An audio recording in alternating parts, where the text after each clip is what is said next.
मैं प्रधानमंत्री की बात पर ज़्यादा यकीन नहीं करता हूँ, मगर ANI ने जो ट्वीट किया उसके ऊपर मैं कहना ज़रूरी समझता हूँ, क्योंकि गवर्नमेंट ऑफ इंडिया ने जो एफिडेविट फाइल किया सुप्रीम कोर्ट में, जिसमें ये कहा कि अगस्त और दिसंबर के दरमियान तक भारत सरकार 135 करोड़ कोविड वैक्सीन देश को प्रोवाइड करेगी। 28 मई को प्रकाश जावड़ेकर साहब का बयान है कि दिसंबर तक मोदी सरकार 213 करोड़ डोसेस देगी। अब ये 213 करोड़ से 135 पर आप आ गए। हमारा पहला सवाल यह है कि फिर आपने झूठ कहा था क्या? यही बात जनाब पॉल साहब, जो नीति आयोग के साइंटिफिक एडवाइजर, ने कहा था कि हम दिसंबर तक 213 करोड़ देंगे। दूसरी झूठ। तीसरी झूठ मोदी सरकार की यह है कि आज की तारीख में भारत बायोटेक महाना मंथली सिर्फ 50 लाख वैक्सीन दे रहा है, और मोदी सरकार देश को यह कह रही है कि जून में 50 लाख दिए हैं, तो अगस्त से दिसंबर तक वो लोग 7 करोड़ 60 लाख डोसेस देंगे। भाई, ये अफसानों में, ये कॉमिक बुक्स में अच्छा लगता है इस तरह के बड़े बड़े नंबर छोड़ देना।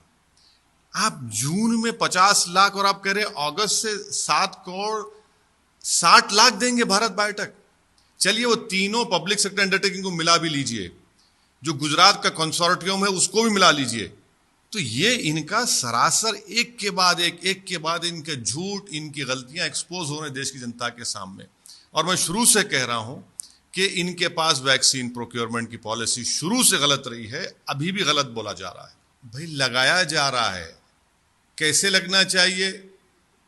रोज 1 करोड़ लगना चाहिए, तभी तो जाकर आप दिसंबर तक जो आपका अडल्ट पॉपुलेशन है, जो आपके फ्रंट लाइन वर्कर्स हैं, जो हेल्थ वर्कर्स हैं, जो आपके 18 साल से ज्यादा के लोग हैं, उन सबको तो कर पाएंगे ना आप ही ने तो दावा किया था, हमने तो दावा नहीं किया। आप ही ने कहा कि हम करेंगे, आप गलत साबित हो रहे हैं। ये जो आप सुप्रीम कोर्ट को कह रहे हैं कि 135 करोड़ हम अगस्त से दिसंबर तक, आप खुद ने खुद कहा था, सरकार ने कहा था कि 216 करोड़ हम दे देंगे। प्रकाश जावड़ेकर साहब ने मोदी सरकार की तरफ से आकर कहा, पॉल साहब जो साइंटिफिक एडवाइजर है नीति आयोग के, उन्होंने आकर कहा, और मैंने उस वक्त भी कहा था कि आपने सुप्रीम कोर्ट को जो 9 मई का एफिडेविट दिया उसमें कहा कि हम तो सिर्फ 13 करोड़ दे सकते हैं। चलिए, अब आप ये नंबर दे रहे हैं, एक के बाद एक खुद अपने आप को एक्सपोज कर रहे हैं और देश के सामने अपने आप को गलत साबित कर रहे हैं।